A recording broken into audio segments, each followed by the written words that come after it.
Welcome in, guys. This is Chiefs Blitz. I'm Hense Todd. There's Nick Athan. Wait, this is Four Guys in a Bar with Andre, Tillman, and Lou. And hey, Mango in the background. So with that said, guys, let's get ready for this show. We got a heck of a show lined up for you guys today. Let's roll it. Throw that list away. All right. Why are we around? Yo, welcome to the show. It's a Chiefs Blitz night. Breaking down the plays, keeping everything tight. From Mahomes to the defense, we give you the scoop. Real talk, real stats, we the ultimate troop. This ain't no game, it's our passion on display. The baby Chiefs himself. Blitz podcast, real fans unite. Every touchdown scored, we ignite the night. From tailgate chatter to post-game debate, we love our Chiefs, yes, never too late. I would even bring NBS back in the middle of the season. Are you ready for the best Kansas City Chiefs insight? Welcome to the Four Guys in a Bar, sponsored by ChiefsBlitz.com, presented by UnderdogFantasy.com. Here's your Chiefs Blitz host, Nick Athan, with Lou Montagna, Andre Tillman, and Hense Todd. Welcome to the next edition of Four Guys in a Bar, presented by ChiefsBlitz.com, your number one source for Chiefs information and news as we get into the offseason. Again, I'm your host, Nick Athan, alongside Mr. Hense Todd. What's up, buddy? It's Wednesday. It's February 26th. March will be here on Sunday. Whew. Thank God that winter's over. Free agency right around the corner. Then you got the combine that's kicking off. Draft. You got the draft. Favorite time of the year. Let's get it right. All right. Before we bring in the other two guys, let's talk about our first sponsor. Play now in Missouri. If you're looking for a great fantasy game, we've teamed up with UnderdogFantasy.com. You can play $5 and get $50. You can use the special promo code Chiefs Blitz. The game is available in 33 states. Check out the availability map. You must be 18, 19, or 21 years older to play, but it's an outstanding game. The app is very simple. You can deposit and get up to $1,000 in bonus cash for new customers, and make sure you use the Chiefs Blitz code, and so you can register to start playing this amazing game. Play Pick'em on Underdog. You can, with all your favorite NBA players, James, Curry, Ball, anybody and everybody who's in the NBA, you can play higher or lower. It is an amazing product. It's very simple to use. If I can do it, anybody can. And just make sure when you log on to UnderdogFantasy.com, make sure you use the code Chiefs Blitz. That's right, UnderdogFantasy.com. This is their availability map. It's now available in the great state of Missouri, also Kansas and Arkansas in the area. And it's definitely a great game. And if you want to play it, it's outstanding. You can, new customers, you can deposit up and get up to $1,000. Play now, get $5, get $50. Remember to use the promo code Chiefs Blitz. And you can play the game with your favorite NBA players. You can play golf, college basketball. It doesn't really matter. And oh boy, how about them Lakers? Ooh, baby. Ooh, baby. I might actually become a Lakers fan now. You you're out, Nick. You're out. I will be just there on the bandwagon, Cuban is just kicking people off. Let's go over here and join the Lakers. By the way, when you're talking about the underdog, I guess NBA options, throw in some of the international guys. Nick, come on. Yeah, Luka, yeah. We're gonna revamp that ad over the weekend. Nicola in Denver, Giannis. Come on, man, let's go. Yeah, no, most definitely. Again, we appreciate the UnderdogFantasy.com. Remember, sign up, new customer, $5 get $50, and make sure you use the code Chiefs Blitz. We appreciate that as well. All right, we're going to bring in the other guys. Ken. I agree with Ken that MVS comment will never not be funny. It will be my signature phrase. It will follow me until my end of days. So of course we got to tell Lou Montagna there in the lower part of the screen, and Coach Andre Tillman in the upper right screen. No hat today. Look at that handsome face. Look at that handsome face. Trimmed mustache. There he is. The hat man is here. We're gonna renegotiate my image. I'm not sure I like that one. So. If I got to live with the MVS comment, at least I should have a say into Ernest. Look at that. Yeah. Look at that jawline. Come on, man. I don't have the dimple though. I've never had much of a dimple. A handsome man. Let's go. Yes. Yeah. it's a lot that's happening around A the lot. Chiefs, right? A lot happening with the Chiefs. But before we get all into everything in that, we're gonna get into some the breaking news before we get into draft Chiefs. And also a new baby.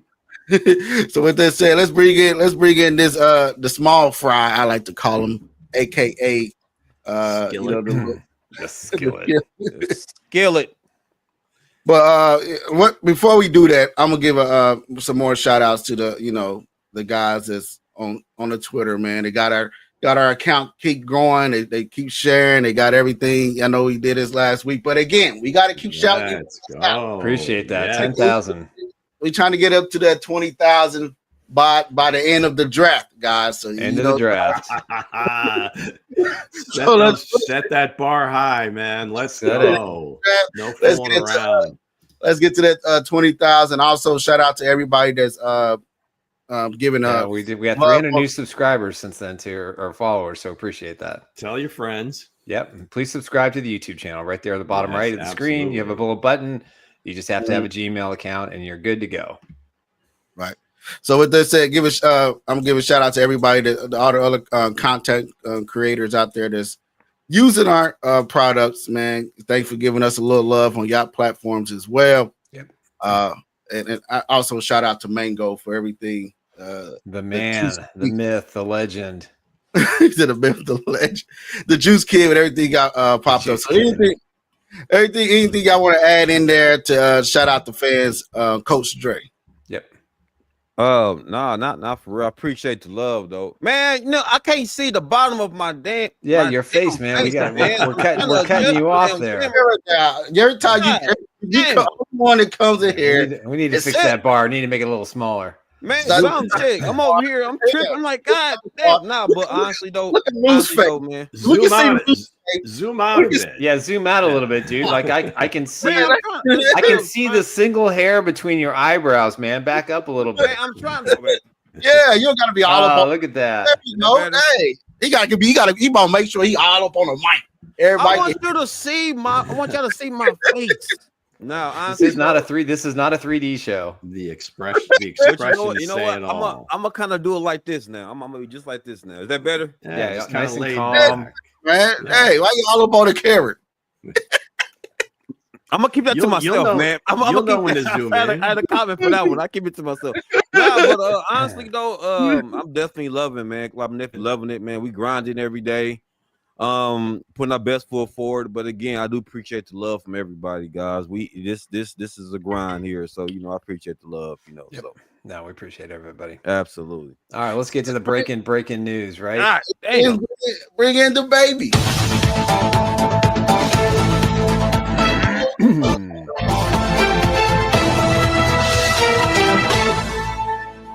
That never gets Hold on old. again.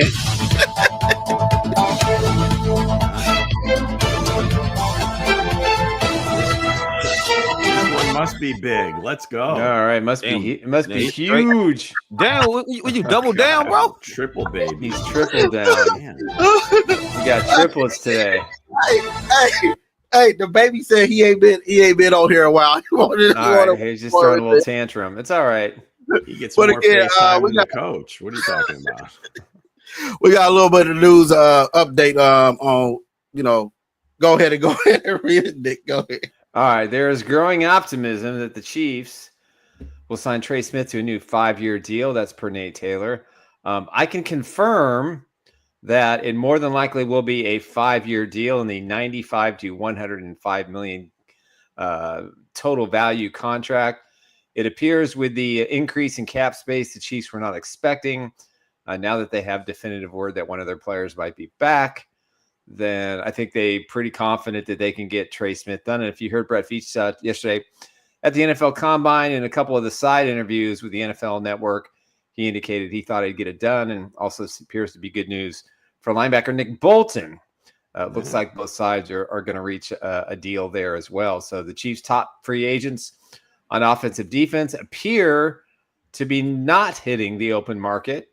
And I think that's good news for the Chiefs' offense and defense. Yeah, Brett dropping a lot of breadcrumbs out there. He dropped some weird ones yesterday, hinting at Hollywood coming back or wanting to have him back.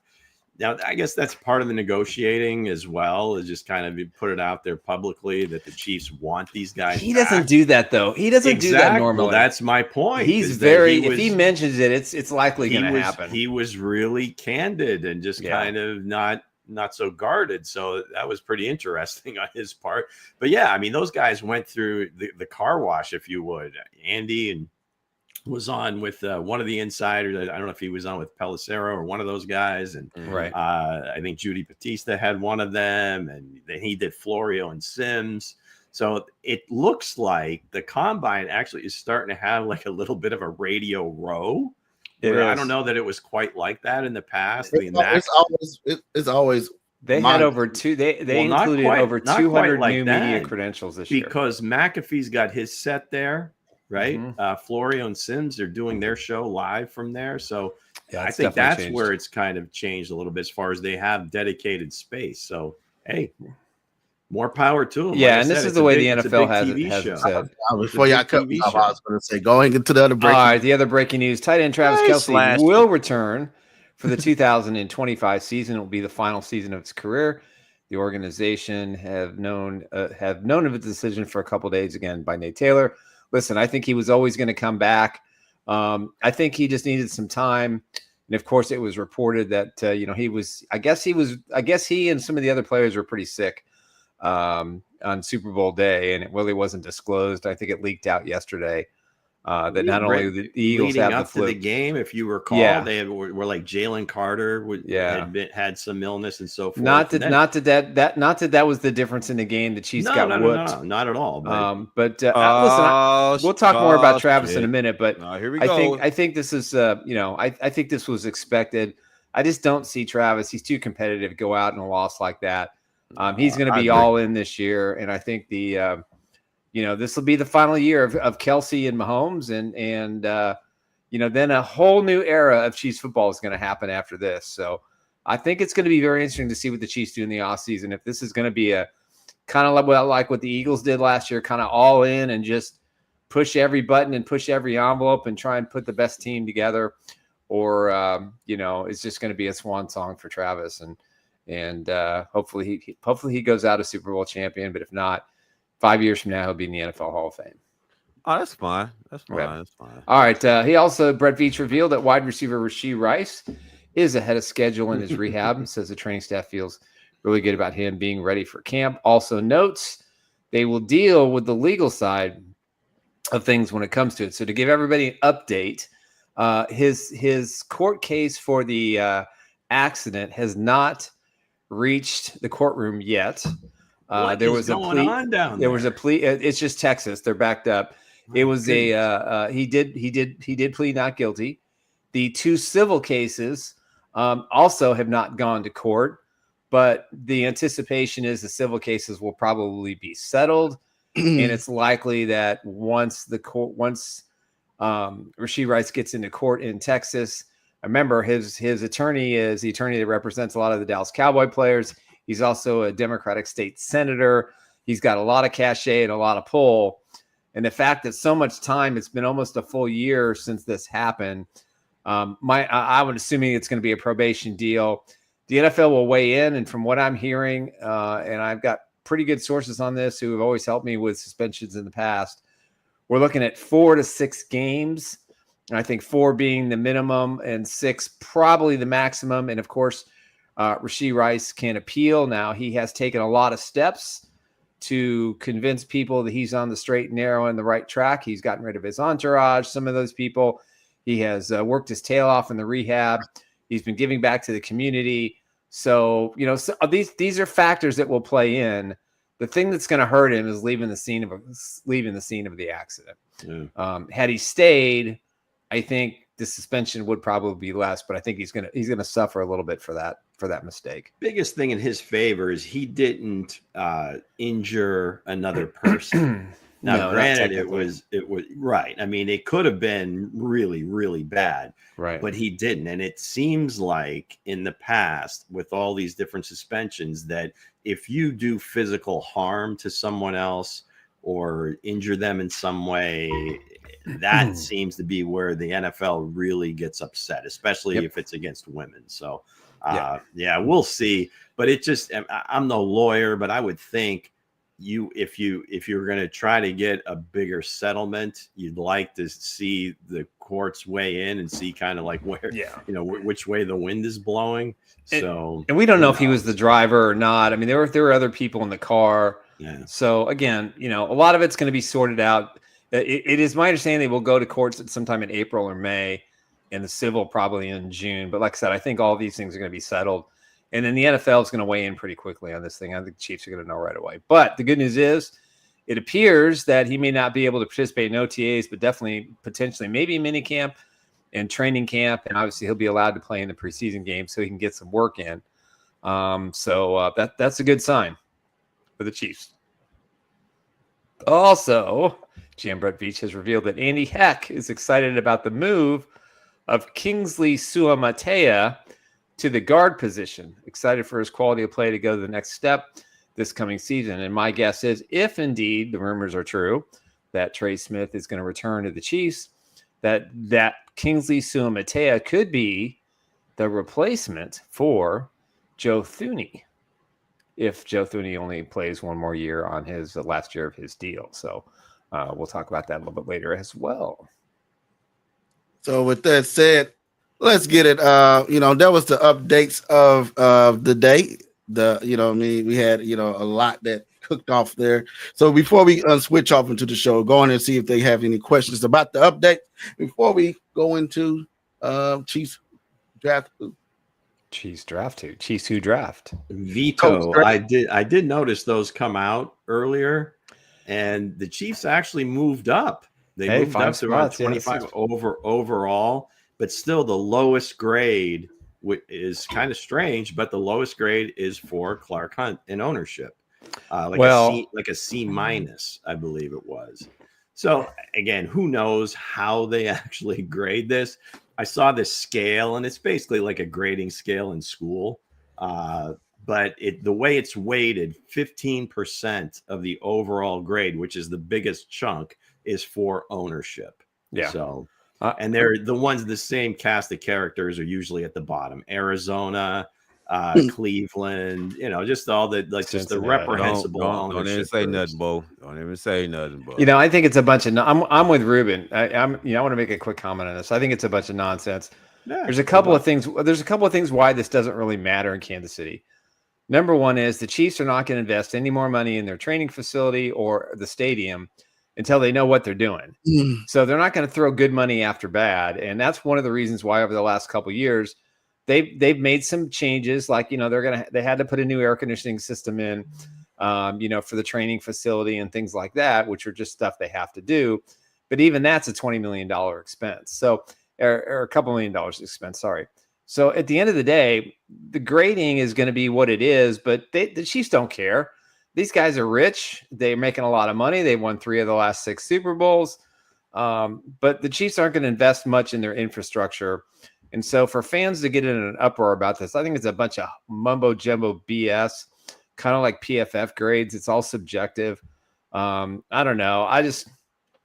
I think this is beating a dead horse, but I'm not going to, Clark Hunt is one of the best owners in the NFL. And if you want to look at a comparison, you look at the ownership with the Chiefs and ownership with the Bengals. And I'm not just calling your team out but the bottom line is, no. Let me say what I got to say. I'm just giving an example. The Chiefs have put their money where their mouth is when it comes to their primetime, big time players. Right. The Bengals have yet to do that. Now they may have a better grade and a better facility and all those kinds of things. But at the end of the day, do we really give a crap if the food's good or bad, or if the bathrooms are sufficient? We care about rings, baby. Rings. That's all that matters. Great toilet tissue, too. You got to have great toilet tissue to wipe your ass. Yeah. We don't care. We don't care. But evidently the NFL. I don't even think the players care all that much. Well, they're the ones voting. So Okay, but it's only like 50 of the 90 guys that are on roster. Yeah, okay. So, you know, regardless again, of it's the for number, everybody. whatever. Right. So it's not the same everybody thing. participated. Just it's so the you know, same- not everybody participated Okay, in the vote. but it's pretty much the Let them same for talk, Nick. I let them every talk. same for every team. So you can say, well, not everybody voted for Arizona, yet the ownership gets an F every single year. Well, it's because they suck. Not everybody voted, but somehow Clark Hunt doesn't come out I don't very know. well. You know what? In I the don't care. voting. It's no different than Andy Reid not getting Coach of the Year. I mean, seriously. Well, no. That's apples and oranges. No. Absolutely. Luke, you have none of this, Nick. It's unjust. It's unjust both ways. Well, That's they can share that in common, but there's no way. These are your employees voting on this, right? You don't. I mean, if the Chiefs voted for Coach of the Year, or Andy Reid would win every time. So that's, again, apples and oranges. And again, it's not that big of a deal. I get it, but it is out there. And these are the Chiefs players. They're not a bunch of guys that are masquerading, just kind of filling in the blanks. It's not like the top 100. It's like, how do you feel about these different things about your team? And well, when they see their brand new shiny stadium and their new practice facilities. You just said it, Nick. The brand new stadium's on the way, but gentlemen. on the way.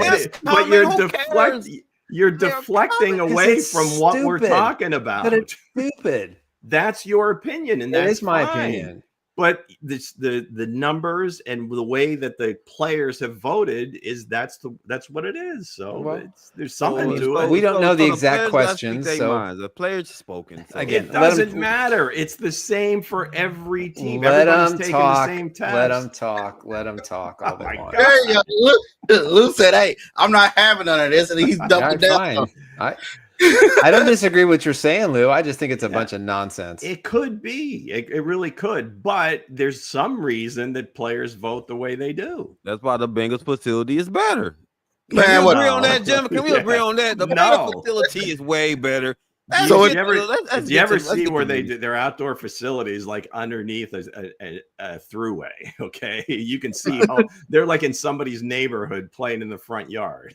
You got to be in the city. You got to see they're in the city, guys. Right? Yeah. What they say amongst the people. There's guys on benches feeding the ducks and the birds. And that's why they so loved in Cincinnati, because they are amongst. They said Lou is a part of the players' union. That's right. I'm a pro player, Ruben, all the way. So what they're saying, let's get into Chiefs. All right, let's see what Nick can dispute here. Let's go. All right, this is a little bit different version. We started this last week, but basically it's Chiefs draft who. So we'll have a couple of different questions regarding Chiefs former draft choices, and we'll start off like this. Which Chiefs drafted player has the most career interceptions? Now, you get one guess at this. Extra points if you have the year and the round. Okay. And so here we go. Let's see what happens in the chat, if there's anything that goes off right off the bat. But all right. Hensley, you got a guess for us. Marcus Peters. I go Marcus Peters. That was coming. Absolutely. He's not kind of close, but not really. No, he didn't. It's not Marcus Peters. What do you got, Nick? He's itching for this one. He muted himself. You didn't beat it up so bad that he muted himself. Kevin Ross, 1982.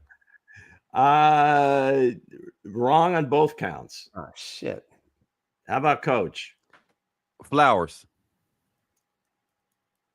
Brandon Flowers, surprisingly, was pretty high up there, and Brandon Carr from the same draft class. Now, this is career. It's not just. I don't know who Mr. E.T. is.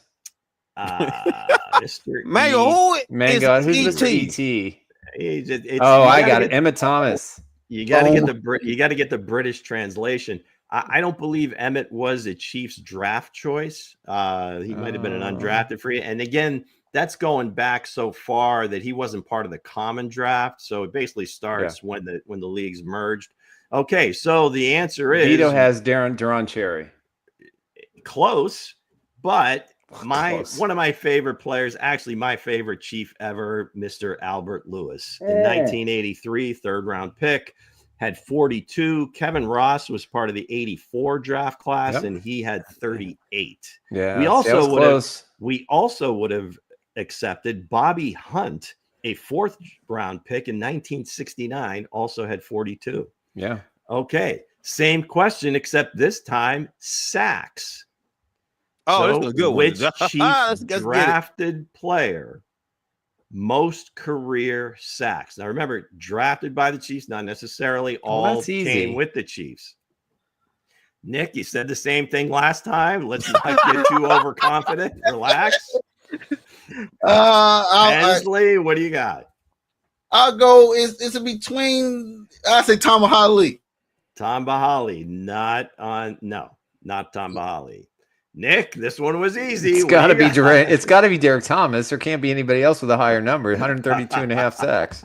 It is not Derek Thomas. Seriously? Nick, come on.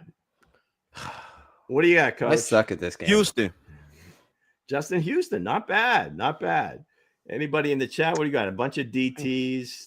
It is not. It is actually recent Hall of Famer Jared Allen. He was a fourth round pick. I'm thinking the entire career in Kansas City. I got 136 for Jared Allen. Yeah, DT 126 and a half.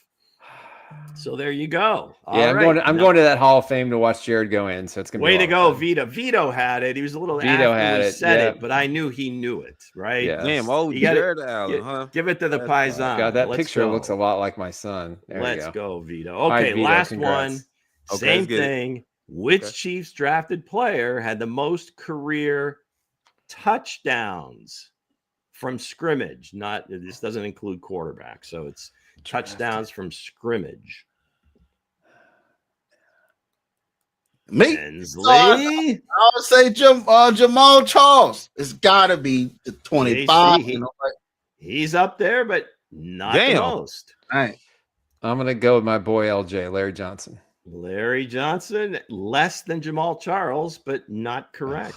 The Nigerian Nightmare. Stones wasn't drafted, Ruben. Nigerian Nightmare. Christian Okoye. No, he's not even close. Yeah, he didn't play that long. Anybody else out there? Priest, he was undrafted and he came from. Yeah, I was going for Priest. From the Ravens, but okay. Kareem Hunt. Anybody? Kareem Hunt's up there. Damn, man. Anybody else? Look at Mango. Let's get the Brit in here. Tony G, not even close. 111. Set him up. First round pick in 1997. Second is Tyreek Hill with 89, and then Travis 79, and then Kareem and Jamal Charles tied with 64. But Tony Gonzalez far and away career number 111. So. There you have it, folks. Chiefs drafted who? Nice. Brought to you I like by... that. That was fun. We need to do that again. I like that. Hey, you know what? I thought Derek Thomas would have had it, though. We'll do it every week till the draft. I thought Derek Thomas would have had it, man. Damn. Brought to you by your friends and our friends at Underdog Fantasy Points. So Jared Allen got more sacks than Derek Thomas? Combined between the career-wise, yeah. He had 5 more sacks? He played a lot longer. Yeah. Well, actually, close to almost 10. 136, 126 and a half. That caught me off guard. I thought DT was the man. I'm so happy for Jared. It just makes me. Well, he was the man. He died. I mean, he didn't play as long as there he is. Jared Allen. Jared Allen in a Chiefs uniform. Hey, Jared Allen is one of my favorite defensive ends, man. I had more fun. I had more fun hanging out with him than any Chiefs player I ever covered. Hey, Bowtie, Jared Allen, Tom Holly, pick one right now. Real quick. Tom Holly all day because he's gonna get the ball out. He's gonna get the ball back. My God. I would say Thomas.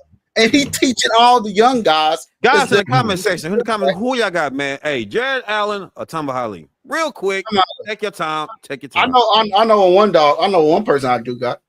And he's gonna be he's an underdog right now. And that is George Kalafik. So let's get right into our sponsor, Underdog. Play now in Missouri. If you're looking for a great fantasy game, we've teamed up with UnderdogFantasy.com. You can play $5 and get $50.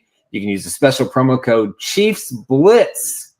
The game is available in 33 states. Check out the availability map. You must be 18, 19, or 21 years older to play, but it's an outstanding game. The app is very simple. You can deposit and get up to $1,000 in bonus cash for new customers, and make sure you use the Chiefs Blitz code, and so you can register to start playing this amazing game. Play Pick'em on Underdog. You can, with all your favorite NBA players, James, Curry, Ball, anybody and everybody who's in the NBA, you can play higher or lower. It is an amazing product. It's very simple to use. If I can do it, anybody can. And just make sure when you log on to UnderdogFantasy.com, make sure you use the code Chiefs Blitz. That's right, UnderdogFantasy.com. You can play their Classic and Champions game if you're eligible in that state.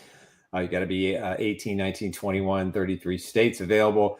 It's an amazing game. It's a lot of fun. Again, NBA. You can do golf. You can do college basketball. They're even doing something. I saw something today that they're going to be doing stuff on some of the combine events. So we'll try to get those details for you on Friday on our next show. Hey, real quick, Jared Allen win landslide, man. Everybody said Jared Allen, Mo, you lost this one, sir. On to the next. Everybody said, I know everybody's gonna say Jared Allen, but hey, and why is that? Why you say that, sir? Why you say that? Hey, Vito, we appreciate that. Hopefully you logged in with the Chiefs Blitz code. One of the coolest thing you'll ever see is if you watch when they put Jared Allen in the Ring of Honor in Minnesota and he comes in on a horse. That might have been the coolest thing you'll ever see. Jared Allen is a character. I love Jared Allen, man. I love his character, man. I just wish he and Carl would have been able to get a deal done. I know, right? But we would not have had Jamal Charles. So, I kind of like Jamal Charles. But let's say, let's get back into our topics of the day. Let's do it. Let's roll. If the Chiefs sign Smith, does the Chiefs keep Humphrey, man? Not Humphrey, but Tooney. One of the two. I'm gonna go first. If the deal is as was being reported that it's going to be up there in the 90s, low hundreds. Again, I don't think all of it's going to be guaranteed. My guess would probably 65 or 75 million, somewhere in there would be guaranteed. So basically it's a 3-year, $25 million deal. So at the end of the day, I think re-signing Smith makes sense. Thuney has 1 year left on his contract. The dilemma the Chiefs have is this. If they don't want Thuney back in 2026, then they're going to have to pay him the full $28 million, because they really don't want to extend his contract a year to kind of soften the blow, because then they'd have some dead money to deal with in 26 and in 2026. And I'm not sure that's where they want to go, because they've got a lot of young guys they have to sign. I mean, the rumor is they're going to get Bolton done. I think they keep him for 1 more year. I think they have the cap space. What it's going to mean is Patrick Mahomes is going to have to restructure his deal, which would create about $30 million in cap space. They're not going to redo Travis's deal. They probably won't do Thuney's deal. So I think if Smith signs, I think they keep him for 1 more year to keep that interior line together. I think Thuney's got 1 more All-Pro year in him, and then after that, I think they part ways. You go ahead, Lou. Right. So, yeah, I mean, he's under contract for another year. So, I mean, I don't think they're just going to cut him or Right. try to trade him or anything like that. Again, with that bloated number, if you would. Right. Maybe they, I'm sure maybe they go to him and they do an extension. Why not? I think he can still play the guard position at a high level for a few more years.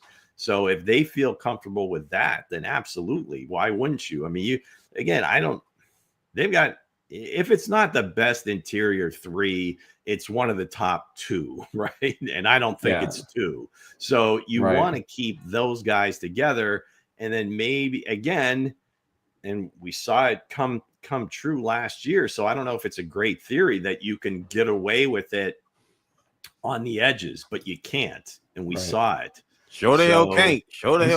So it's going to come down to, how is that left tackle? If they are able to get a left tackle at a reasonable price, and they can get Thuney extended, now you got to be feeling pretty good about the offensive line. Right. So just to answer the question, absolutely, because I said that middle 3 is, I get the biggest strength of the team as far as I'm concerned, outside of quarterback. Yeah. Right. I agree. I agree, Nick. When Nick just said, I agree, man. It's like keep him for 1 more. Like I'm glad they're considering signing Smith. You know what I'm saying? Like for that 5 year. Tony, one more year, why not? He wants them lips to touch that mic. Man, sit back. Back up off the Thanks, mic. man. Back up. Back up. Sit back. You too close to the mic, man. Like, is it make you look short down in the You get that, but you get that buttery, sultry voice. You got a little bit of.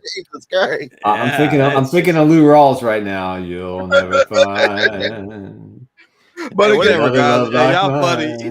Back to, but I agree with Nick though. I agree with Nick. Like I said, with Tony. Wait, what did he say? Okay. You got jokes, huh? I definitely agree with Nick, though. I really do, man. Like, yeah, you got to clip that off and put that in the intro. Yeah, for real, I do, because it makes sense. You got like Lou, like what you said. You got to keep that line intact. Any way, shape, or form, keep the line intact. However it may go, invest into your line, and like you said, if they get a left tackle in a draft, why not? Maybe. But they you know.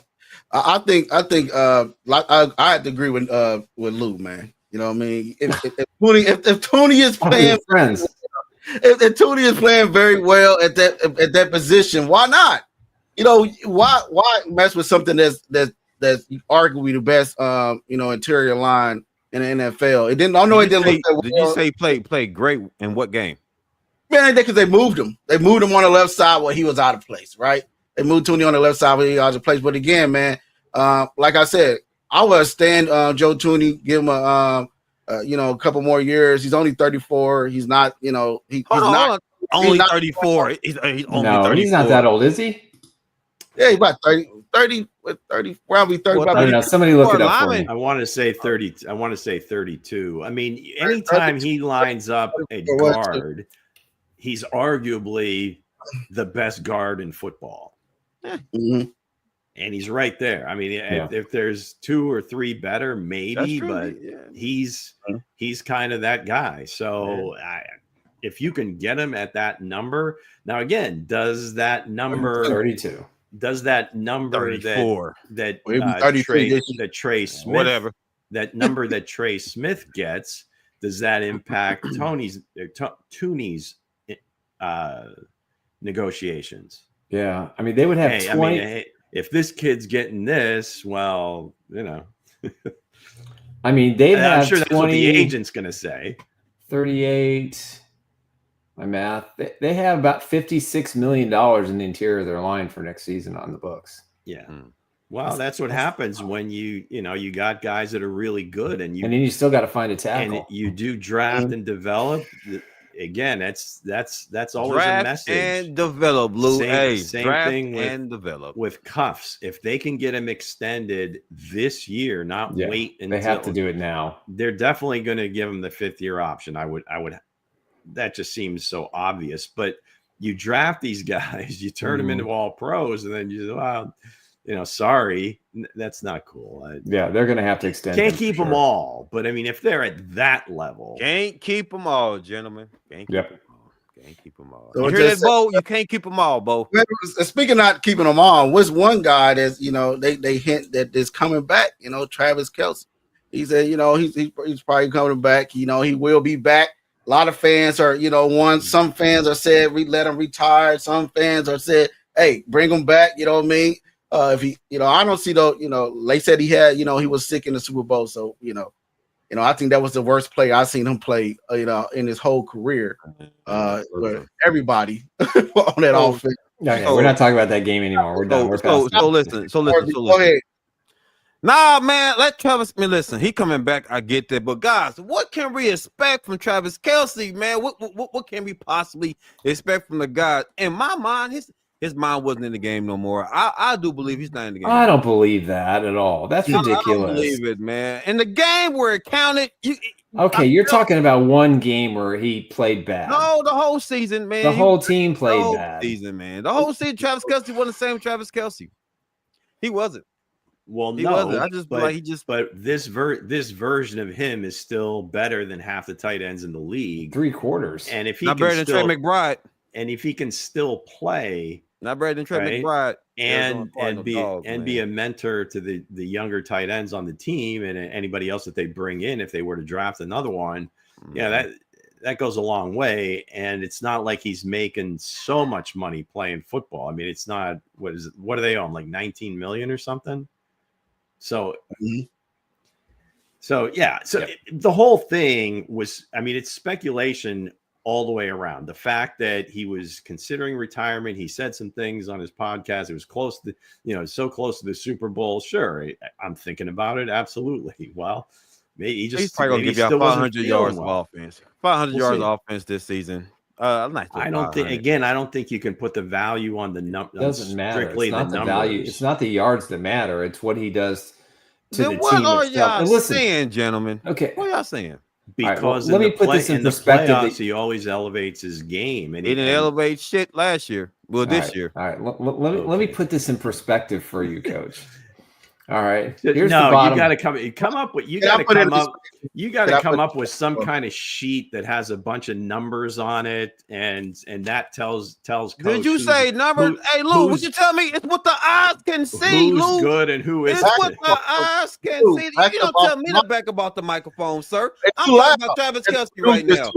Travis Kelce right now is not the same person. Lou, you told us he's not. I agree with you. What the eyes can see. Damn the numbers. Numbers. Okay, I agree with you. He's not what he used to be. Nobody at this age is, right? Right. The value that he brings is what he brings in the locker room, his work ethic, the example that he sets for other players, the younger players.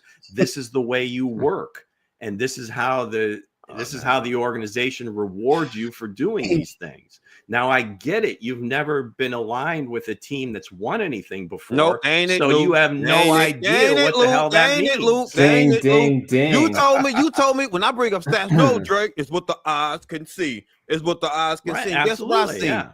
He played like shit. So for the eyes telling me he's done. He's cooked. It's over. All right, stop. Cut him off. Let me make my point.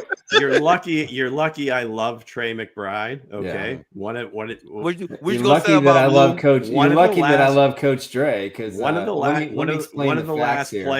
last player interviews that I did was Trey McBride. Okay, before he got drafted. But you're forcing me into this now. How many touchdowns does he have in his career? He got about two. It's a low percentage. Right. So there's your number. 2 touchdowns this year. But he's the beast. Hey, how many yards he got though, Lou? How many yards he got, Lou? How many yards he got though? Great player. I love him to death. That's what I'm saying. Yeah, well, he needs a quarterback that can see over the He's more energetic. He's more energetic, man. He's more energetic. All right, so let me put this in perspective for that you can understand. The value of Travis Kelce. That's what you understand. The value of Travis Kelce in 2025 is not going to be the yards. Not going to be the yards of the touchdown. I'm serious. Back up off the bike. Man, I am backed up, bro. I'm going to back up to the TV in a minute. Finish my point. I'm going to cut all 3 of you off. I'll mute all 3 of you. Except for Lou. The value of Travis Kelce in 2025 is this. It's not the touchdowns. It's not the yards. It's the fact that this guy has given his all for 12 NFL seasons. And number 13 is going to be his last.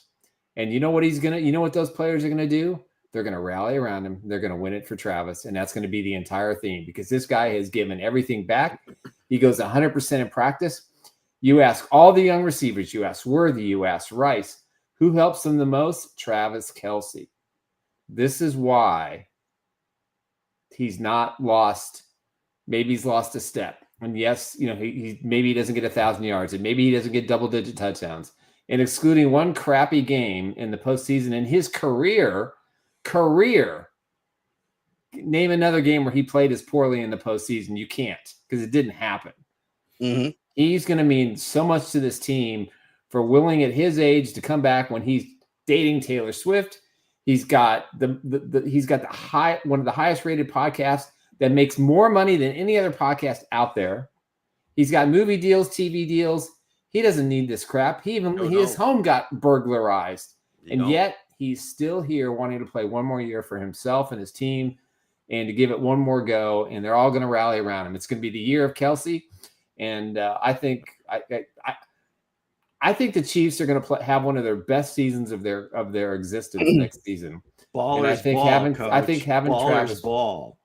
What's Nah, that? that's fine. Ball is Ballers right. ball. Ball is Hey, ball. Michael Jordan have a meltdown in the Ballers. championship. Jordan have a meltdown in the Ballers championship. ball. Jordan I'm have a telling you, meltdown. I think there's more to it, to the team aspect of it, than just his play. So Yeah. Andre, I'm just going to say this very kindly: shut the f up, because what you're Yeah, saying. I mean, is if he wrong. was, Ooh, y'all buttering his biscuit. Y'all buttering that I mean, biscuit. if he wasn't a certain gold jacket guy or whatever, we wouldn't be having this conversation. Correct. I mean, The absolutely. old Travis, yeah, his career, he's phenomenal, but this year, nah, man, you can tell, man. Well, It's time. regardless It's of over. what, again, regardless It's of time what, for We 50 beat this Shades thing of to a Grey. It's dead time for horse. 50 Shades of Grey, man. 50 Shades of Grey. It's time, man. yeah, It's time for I 50 Shades, man. That's your guy, Lou. right. 50 Shades. Good Come thing we on let in. you be It's the your turn, man. antagonist Hey, on our there's show. 53. There's 53 guys on the team, coach. So Hey, 50 plenty, Shades. I like 50 plenty Shades. of room. Plenty of room. They could play him more snaps than Travis. I mean, if Jared Wiley comes back and he actually gets an opportunity to play, guys, there's nothing wrong with passing the torch. It's Right. over. well, this is it. This is it. If he's able to play this year, this will be it then. Yeah. I mean, you can play all day. Hey, ride the bench. Be somebody you can teach Hey, the you tight can ends. coach Jared Wiley. You got Noah Gray. It's all good. Coach I the mean- tight ends, man. Hey, I'm not mad. Go at ahead. you. Go ahead. What you got to say? What else? Why Travis Kelce is better than Trey McBride? Go ahead, get him, Lou. Go ahead. Get him. Well, I was just going to say one last example is why did Dallas keep bringing Jason Witten back? He could barely run the last few years that he played. Jerry Jones' ass. But the point is that he was a locker room guy. There was somebody that the young guys could look at and say, this is the way you conduct yourself, not just your first few years, but all the way to the end of your career. And the organization takes care of you for that. Mm-hmm. So I think that there's a big message there. And I think they would lose a lot, not the statistics, but a lot more from the locker room if he was to give it up. Now it's going to happen sometime. I agree with you. I can't hang around forever. But if we're talking about one more year and he feels physically that he can do it, you got to give him the benefit of the doubt because of what he's done. I did. I gave him 500 yards. Okay. Yeah. Nothing wrong with it, Lou. I'm saying it's over. Travis, it's over. It's over. Like, what y'all want me to say? Oh, he gonna have his last year 2,000 yards and 15. It's over. Well, nobody said that. I don't think that was on the table. Man, Travis Kelce is finished, guys. Edit this, clip it. He's finished.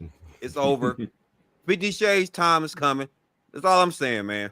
Well, his time is here. I mean, already history here. is the best tight end. They've already extended him now, and I think you will see that if Travis comes back next year, Noah Trey is going to get a lot more snaps. Somebody said Travis. I can't read their name. What they said down there. Demetrio Spence says Chelse's a player coach. Players coach. Yeah, that's fine. Be a player's coach. I agree. All right, we beat this one to death. Let's go on to the next one. You're all in the ass. There wasn't even a question there. It was just like a statement. I guess. It's a statement. Chiefs hint Travis Kelce will be back. But again, man, did Brett Veach hint to the Chiefs trading up, in the draft? Did he hint to them going to go get somebody? Luke, that might be the only thing he didn't hint at because it seemed like he was dropping breadcrumbs all over the place. He did mention it though. I'm not saying they will or they won't, but he's always looking. He's always looking. If there's a player that they like that starts to fall, and I think that's what happened with Worthy. That's what happened with McDuffie. If he sees somebody that he feels is an elite talent and they start to fall in range where he doesn't have to give up too much, absolutely.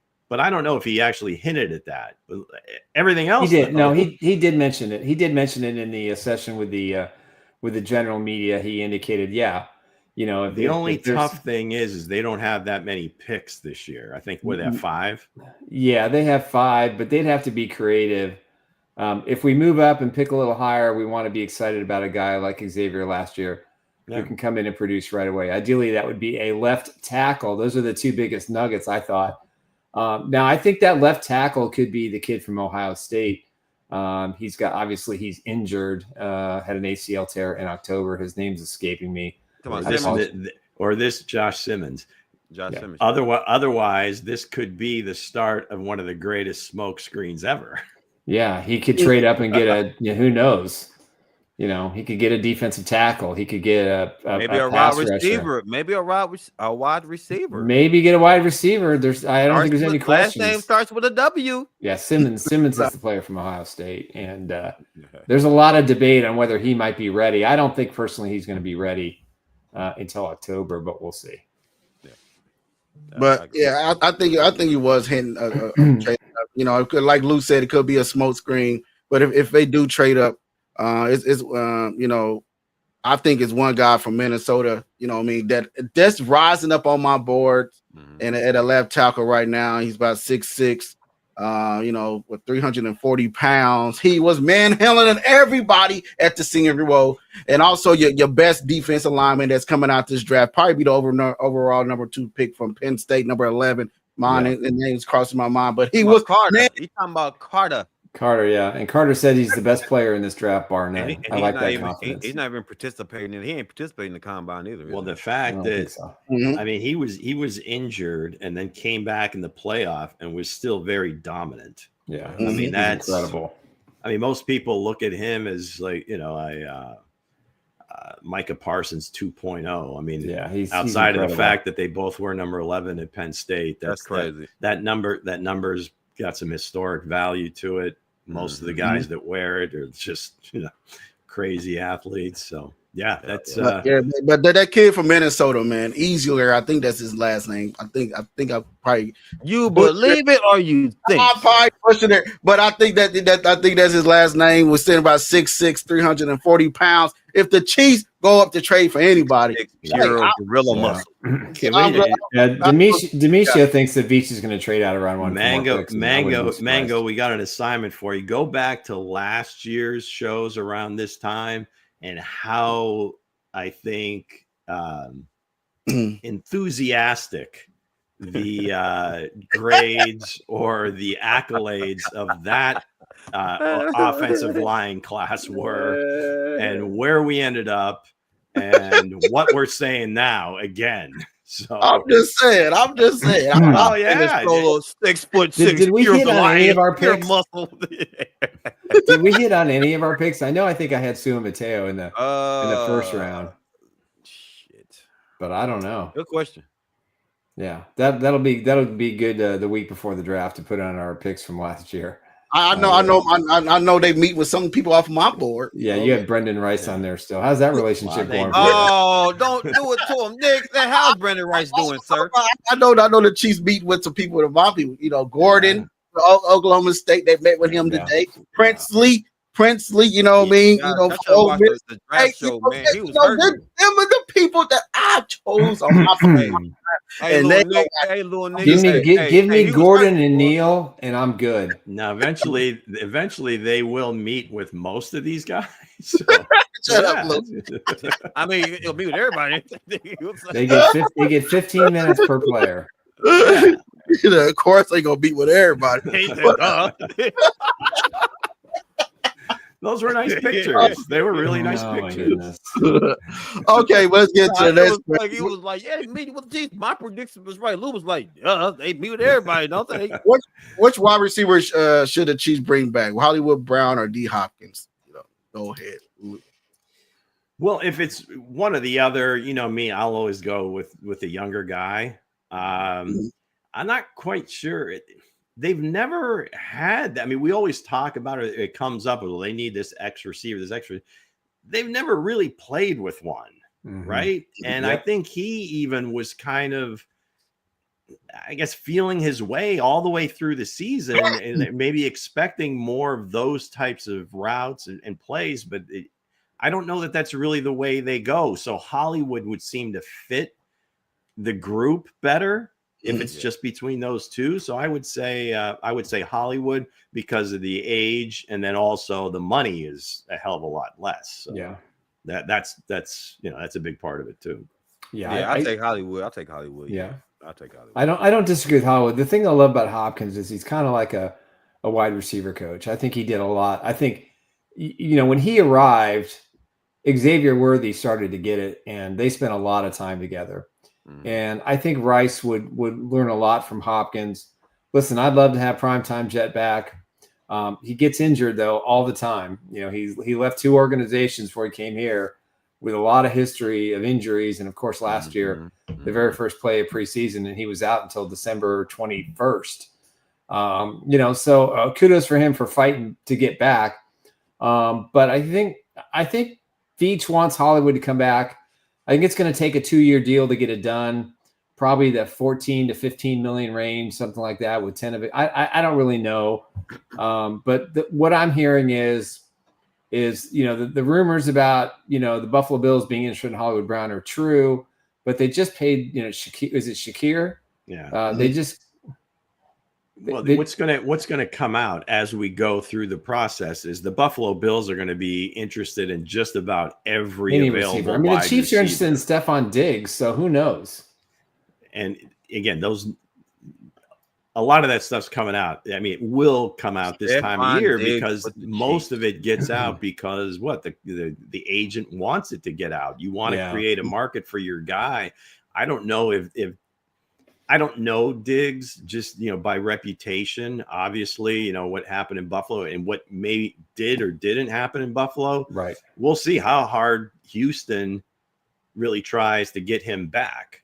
And that maybe will tell you a little bit about the guy or what he's really about. So interesting with that. But yeah, just about every veteran receiver that's available, you'll see associated with the Bills because they don't have anybody. It's basically Shakir and Keon Coleman from their rookie pick from last year. Right. I think it's fascinating between the Broncos and the Bills franchise on social media. Every single player that comes up, oh, we got to get the guy. Oh, we got to get this guy. Oh, he'd be great. And it's just like their obsession. Well, yeah, and then Chiefs fans. That was this group, this kingdom for many I mean, years. We were that way. That was the Chiefs for a long time. And it's MVS. Hey, anybody that's available has got to be better than what we have on this team. Bring back MVS. Bring back MVS. I think he's available. But again, if I had to choose one of the two, I had to bring back Hollywood.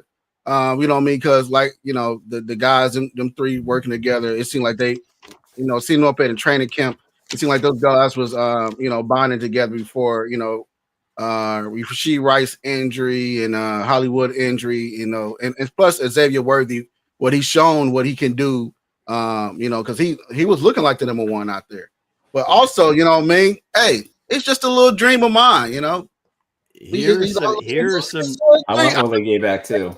I just said, man, I will bring in this man. I will go get Williams from TCU. The dream team is there. Noah Gray, Xavier Worthy, Patrick Mahomes, Jared Watt, Price, and Hence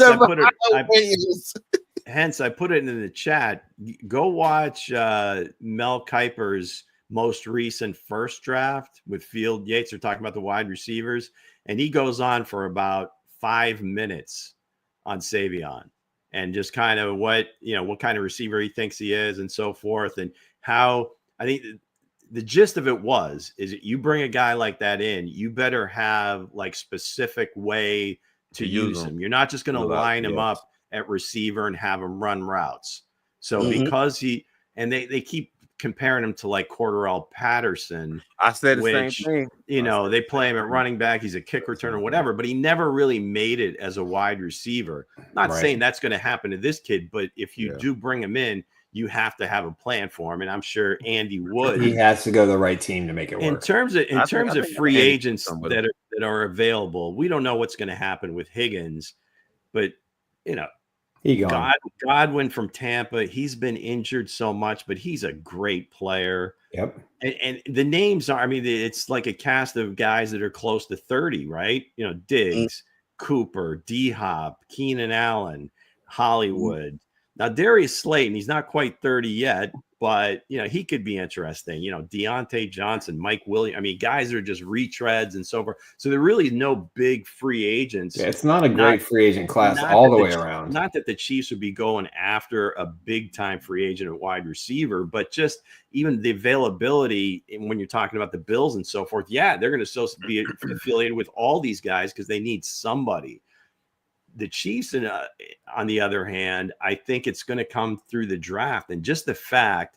And I think Veach has got to be feeling pretty good about the last 2 wide receivers he picked, right? Because it looks like both of them are set to be really, really good players. So the contracts if he can get, if they can finally get the 2 of them together on the field at the same time, with the learning curve where they are at for both of them, they're going to have to add some depth, obviously. So you got to have a third, a fourth. I don't know if anybody else, like on the practice squad or guys that have been on the team, have really shown enough. But he's always going to look to upgrade the receiver position. If it's one or the other, it's Hollywood, but there's a real good chance neither of them come back. Yeah, that my understanding is Hopkins, the Chiefs made an offer.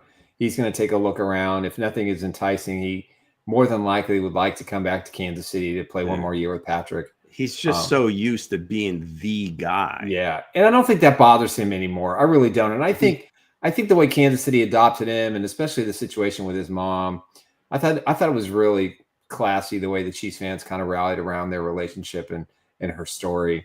And I don't think that's lost on him. So I think if he has a chance to come back, even if it's the NFL minimum plus some incentives, I would think he would choose Kansas City versus going somewhere else. No one's going to pay him the kind of money that he got before. And as far as Hollywood Brown goes, again, the Chiefs have to factor in the injury situation and the injuries of his career. Exactly. And that's a red flag. But exactly, if he can stay healthy and if the Chiefs wide receiver depth is strong in its rotation, then, maybe they can get through it. Again, what happened to him was fluke. That injury has happened to 2 people that I'm aware of, and both of them were Chiefs. And, so listen, he did his best to play. He had some good moments when he came back in the postseason. He made a few plays, but nothing earth shattering. So I think we saw enough of him in preseason and we saw the way he handled. I mean, when Rashee Rice got in trouble, he was the guy that went right away to him and said, this is exactly what you're going to do, and you're going to listen to me. And only a veteran can do that. So I think the Chiefs are going to have one of these veteran guys back. I really do. I think D-Hop is, to me, them days is behind him now. I think he's more of a mentor. I don't disagree. I think he's more of a mentor, somewhat like Kelce. He's more of a mentor. I think Hollywood Brown, to me, is the guy they bring back, because even though he is injured prone, Nick, and I do agree with you with that, he is injured prone, but we really haven't seen him really connect with Patrick Mahomes yet and find that connection yet. So I believe they're excited to bring him back.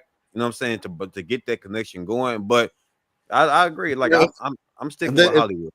If they do bring him back, what's his asking price? Is it going to be cheap? Is it going to be for Hollywood? Yeah.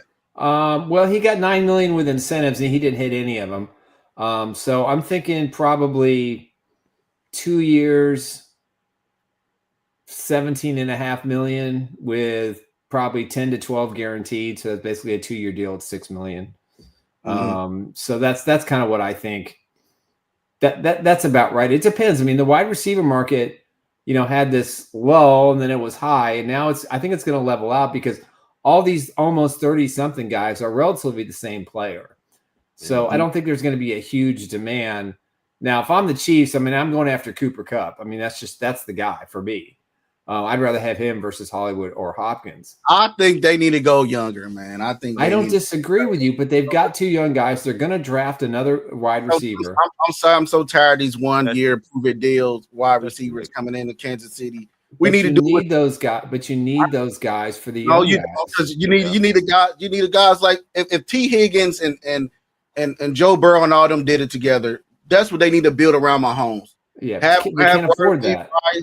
They have Xavier Worthy and Rice, and go find somebody else in the draft. Yeah, bringing this guy. That's just it. They have to hit on another guy in the draft. Yeah. It's not going to come. It's not going to come through free agency. Chase wants $40 million, and Higgins Chase wants 40. Higgins wants 30 plus. Yeah, and there'll be teams that are willing to pay that. It ain't going to be the Chiefs. Now, I want T. Higgins more than any player. I would give up whatever it takes. But the Bengals keeping him though. Bengals See, look, Bengals are not keeping him. we dude. going He's not after keeping him. everybody else's trash, and we should be building. You will lose. Travis, You already owe me two. You already owe me two dinners. Hey, Nick, That's and I got smokehouse. you on your barbecue meals, man. What I'm saying is they're this: The barbecue. T. Higgins to me is still a stud, and he's staying with Joe Shiesty. He is not staying with the Bengals. The Bengals ownership will never lock up that kind of money. Did you see T's tweet when after the guys they had talked to Zach Taylor and I think Duke Tobin yesterday at the combine and whatever, and they're talking about, oh yeah, we're working with T and everything else. T tweeted out an emoji of a blue cap. Yeah, that was it. That was the tweet. It's like I can't believe anything. They can say whatever they want. They're not going to franchise tag him at 125%. I think he was nodding. He was tipping his cap to our segment factor cap. There you go. Threw the blue cap there out you there. go. So thank you, T. Higgins. Let's go. Exactly. T. What I was saying, man, like we got to have this nucleus around Patrick Mahomes. I don't disagree with you. Yeah, like Xavier Worthy with She Rice and finding somebody else in this goddamn draft. If we bring it about Hollywood or Hopkins or hoping that these guys can find something, I think they'll bring it. What? Hold on. What did they prove so far? If we bringing these people in, Hopkins, Hollywood, what did they prove? They haven't proved anything. You know what I mean? We got only guys that's been proven is the guys that they drafted, like Rasheed Rice, Xavier Worthy, and they guys have been putting in numbers and work. So I feel like they should go with somebody else in this. You're missing the point. Well, you got to field the team. You have to have a veteran. If they had other guys, they wouldn't have brought them in. You have to have a veteran presence, and you got to have somebody. You got to have that veteran leadership. Absolutely. Yeah, you got to have at least one veteran wide receiver that can work with the other kids because the Chiefs wide receiver coach is just not good. He's a running backs coach. And what if Hollywood? And what if Hollywood doesn't get hurt? We don't know what he may. They still won been. 15 friggin' games. He could have been. Well, regardless of the wins, I'm just saying that we don't really know what we would have had. Yeah, it would have. I think it would have been better for sure. Tom made a good point too, but you can't rely on him because he's been injured so much. So yeah, I think they'll probably draft another wide receiver in this draft, and it really depends how high they draft him. I think will be based on what happens in free agency. If they're able to shore up the line, then I think they might go with a wide receiver as high as the second round. Hey, Tom said, "How much you pay for a male cheerleader on the sideline?" It's gonna be the NFL minimum with a few incentives. That's it. For a mentor on the sideline. That's all you're gonna pay him. They're not gonna pay him $5 or $6 or $8 million. Need that. He'll get a couple of $1 million tops. And that's it. We don't need that. We need to go younger. We need to go younger, man. Yeah. The Bengals did it. Veteran leadership. Both says go younger. I say go younger because it helps build around. I don't disagree. The guys that you have, man. I'm just asking for one veteran for the wide receiver group. That's it. Well, I think if Travis comes back, I get it. He's not the same position, but I think he can certainly act in that regard with the wide receivers. Exactly. It doesn't necessarily have to be another one of those guys. Now, if Travis doesn't come back, then maybe D-Hop makes sense. But if it's one or the other, it's Hollywood. More than likely, it won't be either of them, quite frankly. Well, and they'll be back where they were last year, hoping the guy they draft becomes good, and Justin Watson, right? I mean, it's just reliable. So tired of that, man. That was our problem. All right, Hense, I got a question for you, Hense. Who's going to be the final decision when it comes to these wide receivers? Who do you think is going to make that determination? You know who's going to make that determination? It's going to be who plays at left tackle. No, that's going to be number 15, baby. It's going to be Fred Veach. 1-5.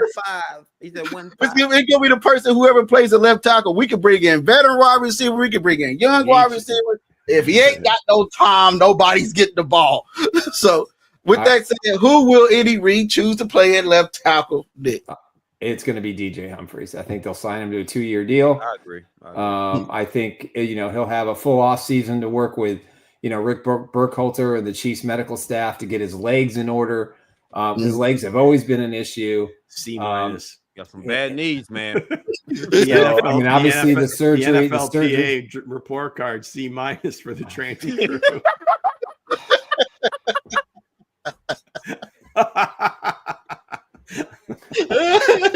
I'd scratch my bald spot, but it hurts too much, so I'm not doing it. Listen. I just wanted to see the steam. All right. Okay. Rick Burkhalter did a terrible job that he got 3 guys that were designated to be out for the season back. So I don't want to. Rick's top notch. Rick's one of the best, if not the best trainer. Anyway, all that aside, I think DJ Humphries makes the most sense. If they're going to pay Smith, they've already paid their starting center. I'm going blank. That's how distracted I am. Creed. Yeah. I listen. The left tackle is a distraction. I'll tell you what. I'll tell you that. Shit. Whatever, sir. Go ahead, Dre. Go ahead. Needs is bad. Facility ain't living up to expectations. Listen. Hey, listen. I take DJ Humphries all day. I for real. Like DJ Humphries, get him another strong year. You know what? You should have seen the facilities before the makeover. Just call Dre Waffle House. Hey, Here we go. I'm trying to show him some love though. Is it time of the month, day of the week? Is it just hour by hour? Lou, what the hell? I'm trying to show him he's some like, love, he's an all-pro. He's horrible. He's this. No, bring him back. Let's go. I'm so neutral with him, man. I don't know because he went down like the London Bridge, man. He went down like he fell so slow. I was like, God damn. Coach Waffle House Dre, man.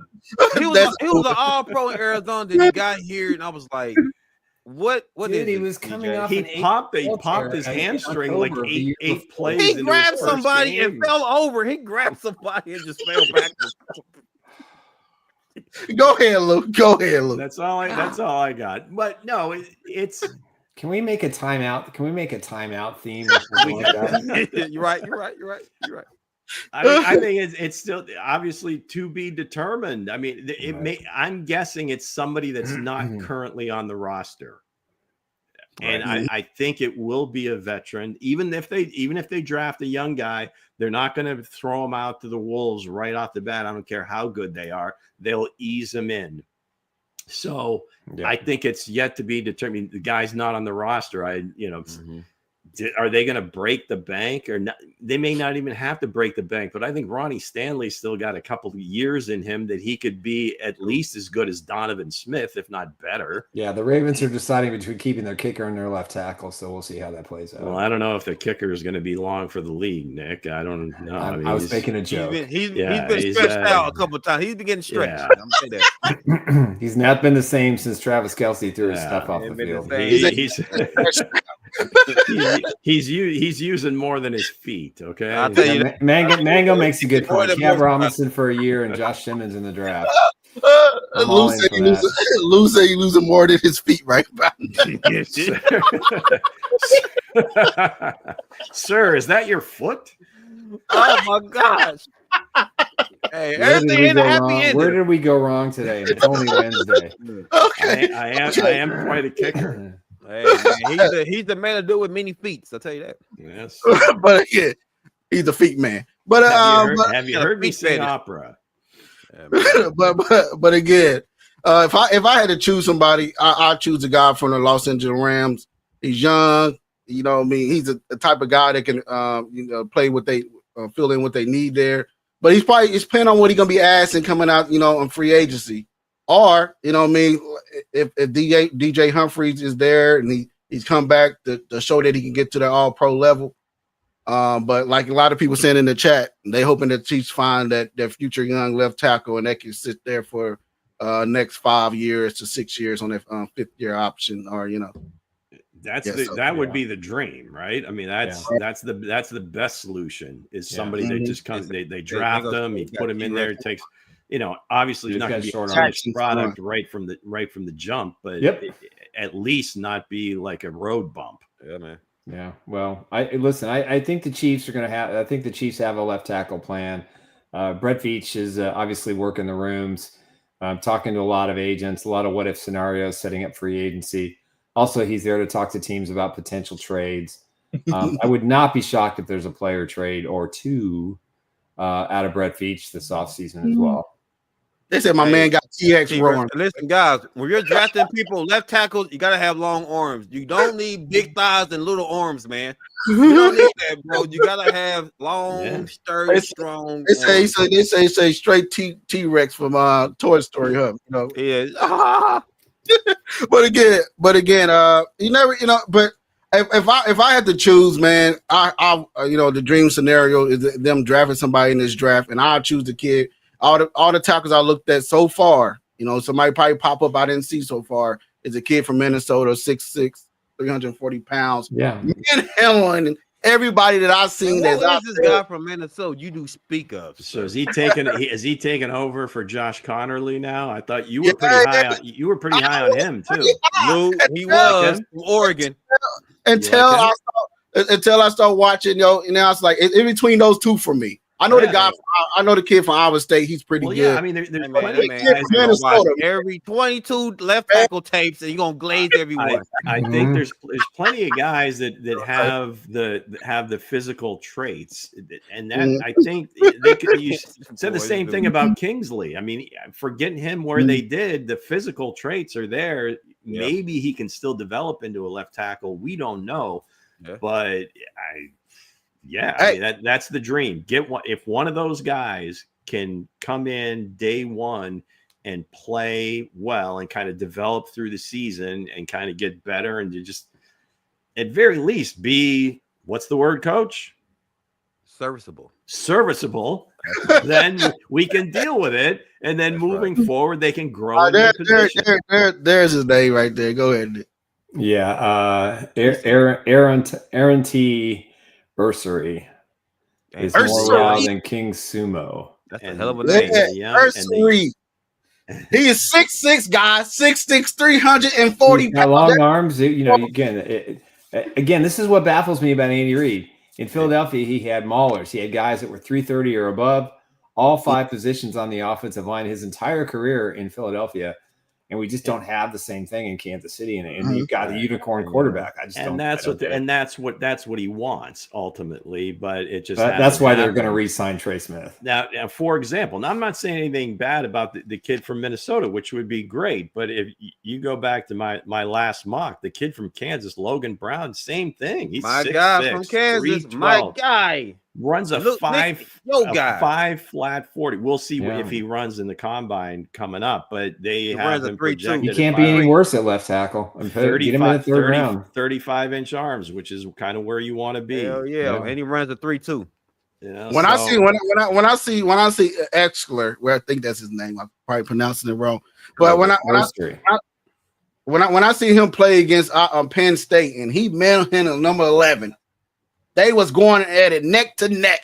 I said, who is this giant pushing this guy around? He had 50 pounds on him. I mean, that does make a difference. He lifted him up, moved him to the side. He got so mad. It looked like, you remember when Willie Worth went up against what's his name? Number 52, Ray Lewis. Yeah. That's what it looked like, guys. I said, oh, he kind of looked like that to me because he had the man. He wanted to fight the man. He started throwing hands. He thought, he gonna say the rooftop of the Johnny Green guy. It was. Are you sure? Are you sure you weren't watching Shrek versus Donkey? No, you got like the big ogre, like throwing the donkey around. That's what it probably was. But again, if you actually look at it, go watch the tape, man. Minnesota versus Penn State, man. That was a game to watch. I was like, they was going the best of each other, but I feel like the left tackle actually won that battle when it was all said and done. Carter's tough, but to really manhandle him at the helm, that's big though for Minnesota. When you listen, normally the question that come up when they're asking coaches, evaluators, scouts, and so forth, like the toughest positions. I mean, yesterday they were doing like a poll, Sims and Florio, and most of them were saying safety. But then they were talking about like left tackle. Now they were quarterback is a whole different ball game. But like offensive linemen, what they're asked to do in college versus what they're asked to do in the pros is like night and day. It's like, going from, I don't know, speaking English to learning how to speak Latin or some other Sanskrit or something. There's a big learning piece of that. And then on top of that is every guy you go against is like one of the greatest athletes in the world. To your point, Hensley, yeah, that would be perfect tape to watch because he's going against Abdul Carter, who's projected to be one of the best. Yeah. So I get that. But these kids, they're just not right. From what I'm gleaning from these, what their answers are is these kids aren't really learning the position the way they should. And so now you got like this. He was driving to try to whip a whip, right? You now see somebody out there burning rubber. That's what it looked like to me. The guy was getting tossed around. Like you got this ball of clay, and you gotta mold them. And some guys get it. Some guys get it right away, and some don't. No, but honestly though, for real, to see that tape like what both tops was talking about, it's like I get it, man. It go against two underrated guy and a number one guy, and you manhandle that guy. That's huge.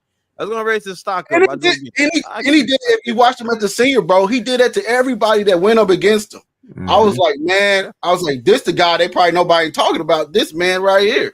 I'm sure if he's doing that at the Senior Bowl and then obviously played for Minnesota, they're showing everybody's watching the same tape. They know he's there. I feel like it's just being a matter how far are these guys? How does he run? That's the other piece. If these guys, the running piece of it, they'll never run another 40 in their lives. Or won't have to. But if they put up a time that's close to 5 or under 5, it's like, oh, okay. So now he's athletic. Maybe if he can jump, all these different things factor into it. And then you'll see guys kind of, move around the board.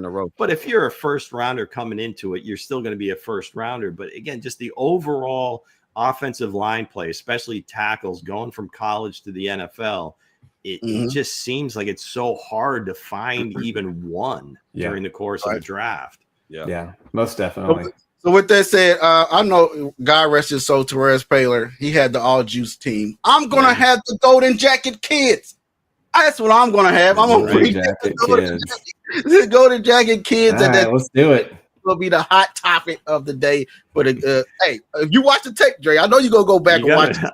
I'm going to watch the tape immediately. I mean, if Hense starts watching volumes of tape, we're gonna have to buy a lot of gold. We're gonna have to buy a lot of gold jackets.